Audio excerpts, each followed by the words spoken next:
Please let everyone know it's been a pleasure working with them. The landed softly, almost politely, the way corporate language always does when it's meant to end something without acknowledging what's being destroyed.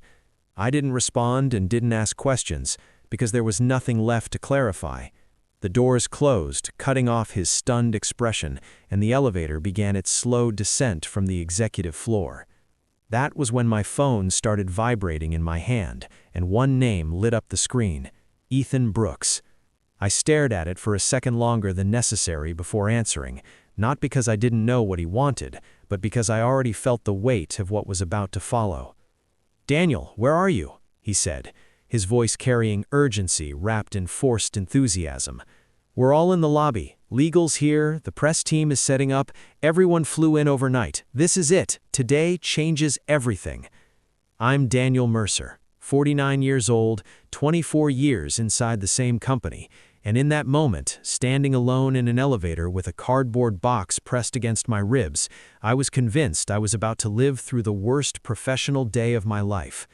I was wrong. "There's been a change of plans," I said, keeping my voice even. A short pause, then a nervous laugh. "Very funny. You're cutting it close. We sign in 20 minutes. I'm no longer with the company." Silence stretched across the line long enough that I checked the screen, half expecting the call to drop. "What do you mean you're not with the company?" Ethan finally said, confusion replacing certainty. "I was terminated," I replied, "effective immediately." His tone sharpened. "That's not possible. Daniel, it's signing day. No one fires their lead negotiator on the largest acquisition in company history. This has to be some kind of tactic." The elevator passed another floor, then another, each number lighting up briefly before disappearing again. "No tactic," I said, "just reality. You should speak to corporate counsel about how they intend to proceed." The doors opened into the marble lobby of Arden Dynamics, all glass and polished stone, designed to project confidence and permanence. Through the windows, I could see Ethan standing with the entire North Shore Capital delegation near the signing table. Bankers, attorneys, executives flown in from multiple time zones, people whose calendars only bent for billion-dollar outcomes. Then I saw Lucas Arden, 30 years old, Wharton MBA, the CEO's son.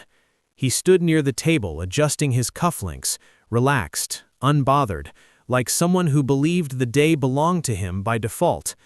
I stepped out of the elevator, and Ethan spotted me instantly, his expression shifting as his eyes dropped to the box in my arms. He ended the call and walked toward me fast. "Daniel, what the hell is happening?" he asked, pulling me into a brief hug that felt more like reflex than comfort. "We're supposed to sign in 20 minutes. The release goes live at noon."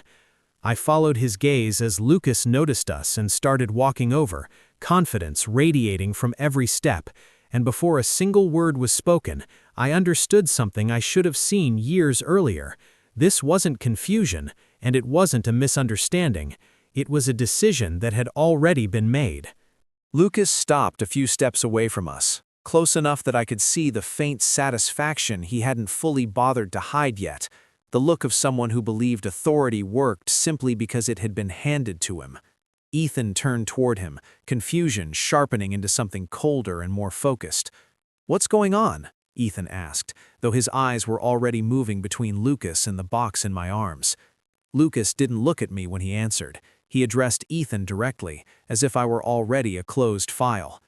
"I enforced company policy," he said evenly. "Executive appearance standards. Your primary contact arrived this morning without a tie. That's a violation." For a moment, the lobby seemed to empty of sound. No laughter, no gasps, just a quiet vacuum where reactions should have been. Ethan blinked once, slowly. "You fired him?" Lucas lifted the employee handbook slightly, like a piece of evidence he expected to be thanked for producing. "Policies exist for a reason. Culture matters." Ethan looked at me, then back at Lucas, his expression tightening.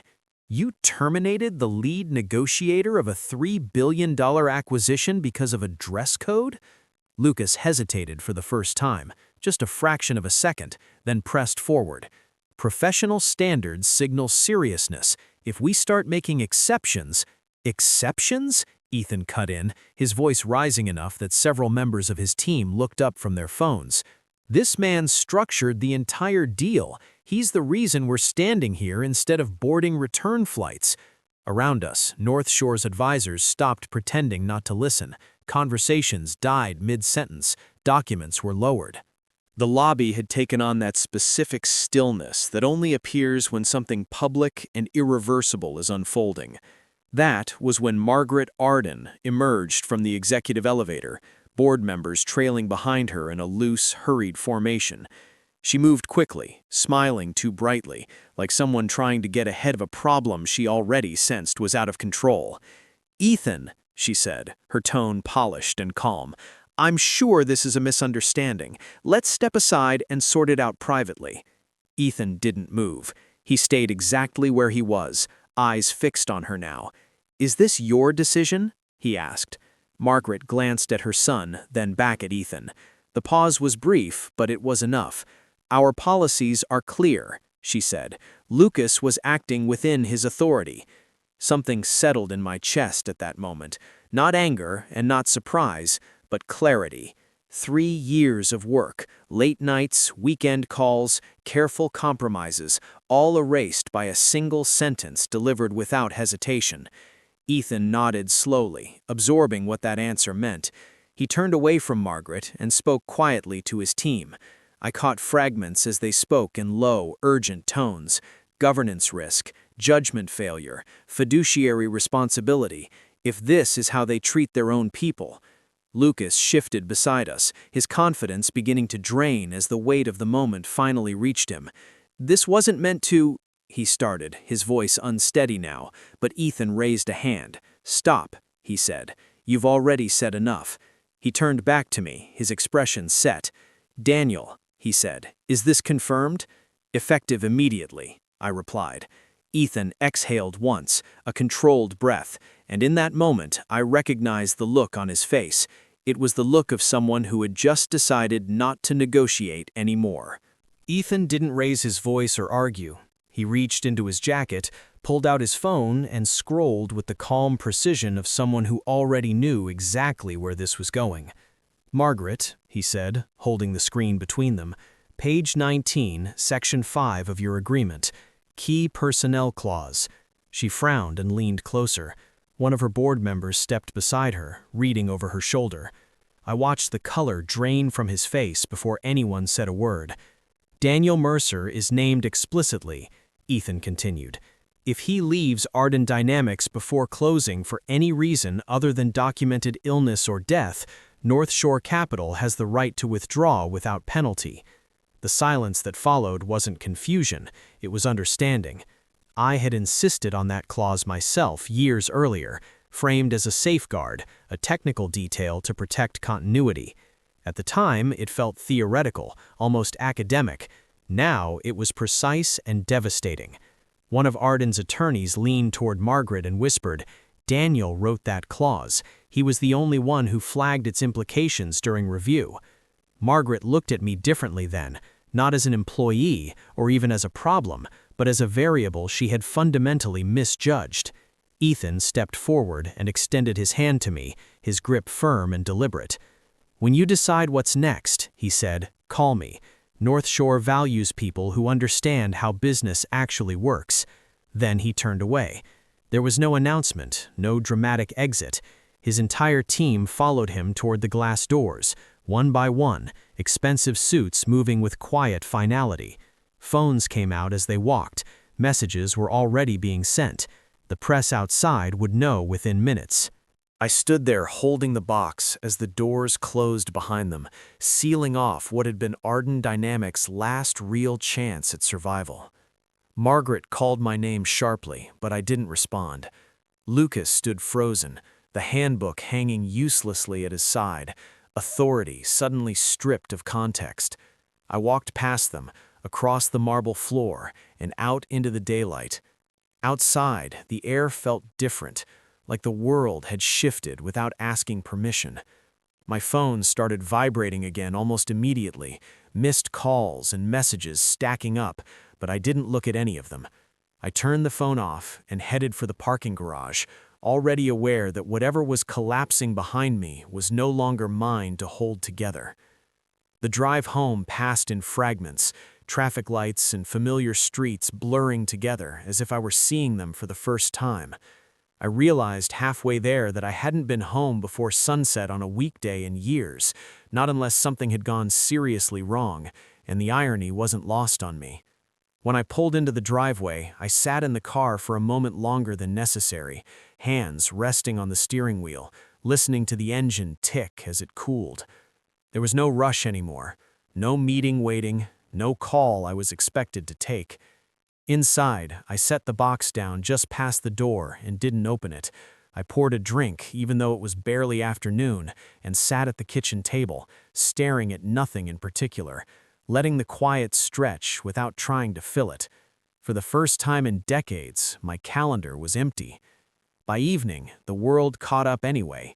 News alerts began lighting up the dark screen of my phone, despite the fact that it was turned off, previews still sliding across before disappearing. Arden Dynamics deal collapses, shares down 28% in after-hours trading. Analysts question governance and leadership stability. I felt a brief, uncomfortable pull of guilt, thinking about the people who would be affected. The ones who stayed late, without stock options or golden parachutes, who trusted leadership to protect what they'd built together. Janet in accounting, who always double-checked my numbers before earnings calls. Mark in operations, who'd been there since the company was half its current size. They weren't the ones who'd made the decision in that lobby. They were just the ones who would feel it. Still, beneath the guilt was something steadier and harder to ignore. I hadn't failed them. The failure had happened long before that day, buried under silence and entitlement, waiting for the right moment to surface. The next morning, the stock dropped again, and again the day after that. Commentators speculated openly about asset sales, restructuring, even bankruptcy timelines. I stopped reading after the first few articles. There was nothing there I didn't already understand. For the next several days, I let my phone sit untouched. Colleagues, journalists, headhunters, former clients, all left messages I didn't hear. I slept 8 hours a night. I cooked meals instead of grabbing whatever was closest on the way home. I noticed the tree in my backyard was blooming, something I must have missed for years, despite walking past it every morning. When my brother called, I answered. I told him I'd been fired. There was a pause, then a short laugh that cut off abruptly. "You sound different," he said. "Lighter."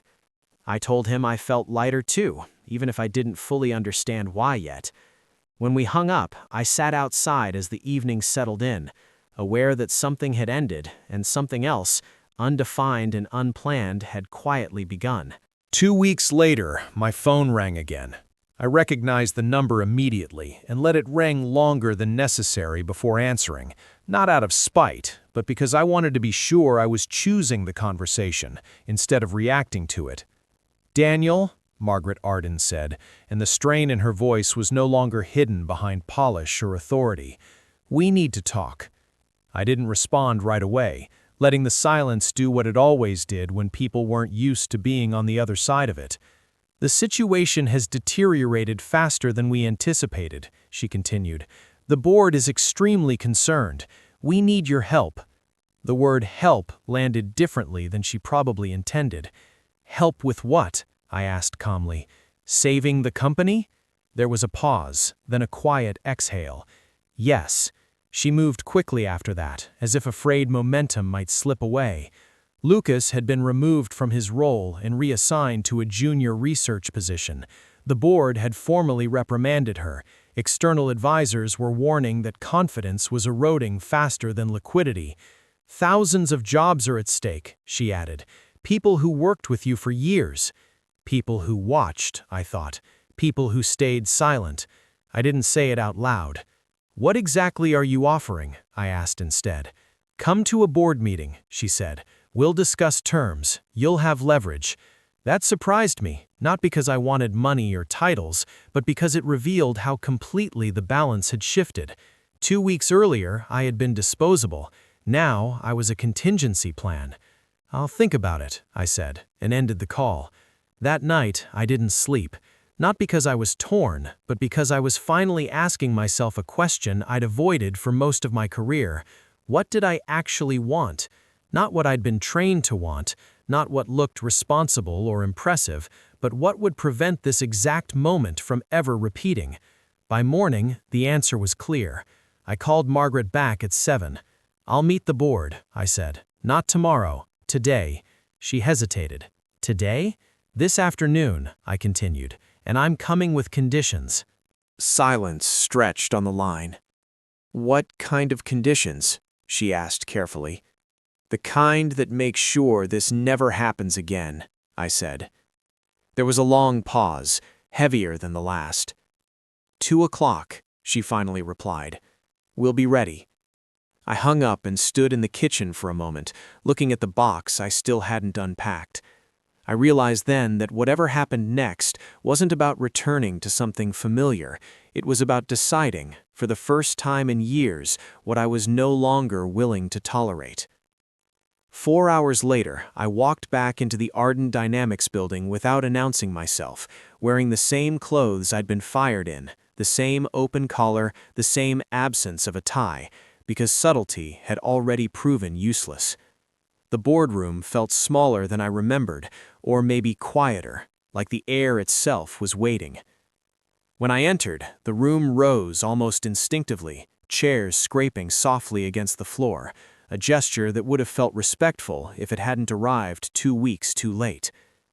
The chairman began to speak, something about appreciation and context, and I stopped him with a raised hand before he could finish the first sentence.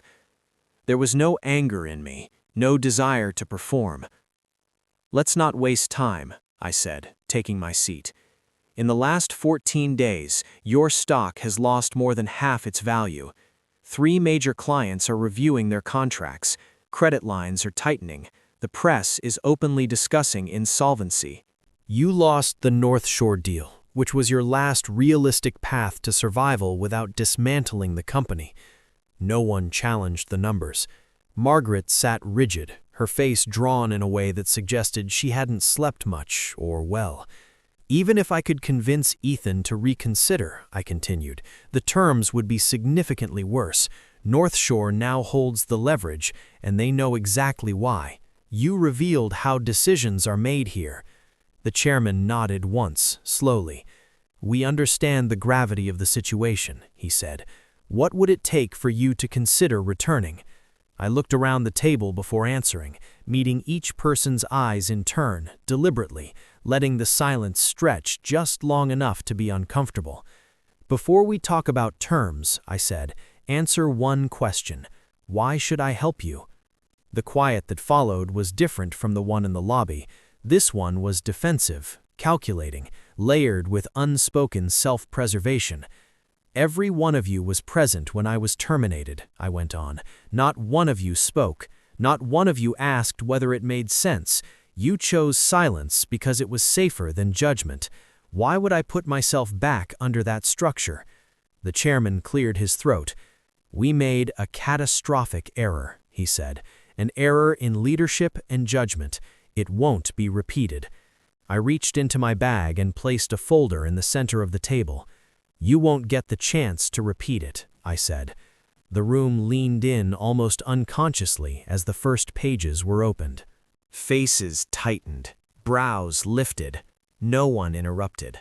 By the time the folder made its way back to the chairman, the conversation had shifted from objection to arithmetic, from pride to survival. The question was no longer whether they liked what they were reading, it was whether they could afford not to accept it. The chairman didn't speak right away. He read the first page again, slower this time, as if the numbers might rearrange themselves if given enough attention. Then he slid the folder toward Margaret. I watched her eyes move across the text, the subtle tightening of her jaw, the moment when calculation replaced resistance. "Full reinstatement as Chief Operating Officer," she read aloud, her voice steady but thinner than usual. "Compensation at 3 times previous level. a permanent seat on the board, final authority over strategic operations. One of the directors shifted in his chair, fingers tapping against the table. Triple compensation is excessive, he said, almost reflexively, as if reading from a script he'd used 100 times before. Is it? I asked quietly. Compared to what this company was worth before you chose silence over judgment, or compared to what it's worth today? No one answered. The chairman turned another page. A substantial equity position, he continued, vesting immediately. Alignment matters, I said. I don't fix problems I'm not allowed to own. He nodded once and kept reading. Majority ownership of any new ventures developed during your tenure, he said, looking up this time. 60% to you, 40% to Arden Dynamics. Clean structure, I replied. All shared resources compensated at market rates. Everything documented. Another director frowned. That's highly unusual. So was firing your chief operator on the most important day in company history, I said. Consider this insurance against repeating that mistake. The objections stopped after that. The room filled with the quiet sound of calculation, people running numbers in their heads, weighing pride against survival. Finally, the chairman closed the folder and rested his hands on it. If we agree to these terms, he said carefully, you'll attempt to reopen discussions with North Shore? I'll try, I said. I won't promise success. Trust doesn't reset just because he wanted to. He nodded, reached for a pen, and signed. One by one, the others followed, signatures appearing without ceremony. Margaret was last. She held the pen for a moment longer than the rest, staring at the page as if it might offer an alternative outcome. Then she signed as well. When can you start? The chairman asked. I stood and closed the folder. I already have, I said. I went back to my office that same afternoon. The nameplate had already been returned to the door, the desk cleared and reset, as if the last 2 weeks had been a clerical error rather than a public execution. I closed the door and sat without turning on the lights, listening to the familiar hum of a building that pretended nothing fundamental had changed. Coming back didn't feel like victory, it felt like leverage, and I was careful not to confuse the two. The first calls I made weren't about stabilizing Arden's core business or reassuring investors. They were about separation. The clause the board had signed in desperation wasn't symbolic, it was structural. I needed something that didn't rely on unanimous approval, mood, or bloodline. Within days, a small group began meeting after hours, off calendars, no announcements, no internal memos. We weren't fixing the company, we were building around the flaw that had nearly destroyed it. Progress was slower than I expected. There were disagreements about direction, false starts that felt uncomfortably close to reaction rather than strategy. More than once I asked myself whether this was just pride wearing the mask of innovation. The doubt was useful, it forced discipline. We stopped asking whether something would be approved and started asking whether it would work under pressure. I wore early versions into meetings without explanation and watched reactions instead of listening to compliments. People noticed without knowing why. Questions followed, quiet ones. Meanwhile, Arden stabilized just enough to breathe. North Shore reopened discussions under revised terms that were harsher but survivable. Ethan was direct. This only works if your authority is insulated, he said. That condition was written in without debate. For the first time in my career, I wasn't building inside a structure that could erase me quietly. I was building an exit that functioned even if I never used it. The workdays shortened without losing intensity. Decisions became cleaner, fewer voices, clearer accountability. The board stopped mistaking caution for wisdom. And somewhere in the middle of that, I realized something uncomfortable and liberating at the same time. I wasn't trying to be indispensable anymore. I was designing something that didn't require permission to exist. The difference changed everything, including how I slept at night. The launch happened without ceremony or internal celebration. No press conference, no executive speeches, no attempt to frame it as a redemption story. We released quietly to a limited group first, people whose work lives forced them to move constantly between environments where expectations shifted without warning and rules were enforced inconsistently. The response was immediate and unambiguous. Orders came in faster than we could process them. Messages followed from people I'd never met, all describing the same frustration in different words and the same relief now that someone had addressed it without pretending it was trivial. Within weeks, the press connected the dots on its own. They always do. Headlines framed it as irony, as consequence, as reversal. An executive dismissed over appearance builds something that renders appearance irrelevant. Inside Arden, the tone changed again, more quietly this time. Meetings slowed. People paused before speaking, reconsidered assumptions that once went unchallenged. Silence stopped being the safest option. The numbers made denial impossible. The new venture outperformed Arden's legacy business in its first full quarter, and the 40% stake the company retained quietly became its most valuable asset. No announcement marked the moment. It didn't need one. One evening, as I was leaving earlier than I used to, someone was waiting near the elevators. Lucas. He looked different, not smaller, not defeated, just stripped of the certainty that had once insulated him from consequence. "I didn't understand what I was doing," he said without preamble. There was no defensiveness in his voice, no attempt to justify the past. I believed him. "Authority isn't rules," I said. "It's judgment. Rules just tell you who to blame when judgment fails." He nodded once, absorbing it without argument. That was the end of the conversation. No apology demanded, no forgiveness offered. The lesson had already been paid for, and it wasn't my role to collect interest. A year after the day I walked out of that building carrying a cardboard box, no one mentioned the tie anymore. They didn't need to. Arden Dynamics was still standing, leaner and more cautious, its survival tied directly to the venture that had grown out of a moment the company once dismissed as insignificant. The board treated decisions differently now, not because they had discovered humility, but because they had learned cost. Meetings were shorter. Assumptions were challenged earlier. Silence no longer passed for loyalty. I reduced my hours without asking permission and left before dark more often than not. I stopped measuring my value by how many crises I could absorb or how late my office lights stayed on. When people told me I'd come back stronger, I corrected them. I hadn't come back stronger, I'd come back clearer. The most dangerous thing in any organization isn't cruelty or incompetence, it's entitlement protected by silence.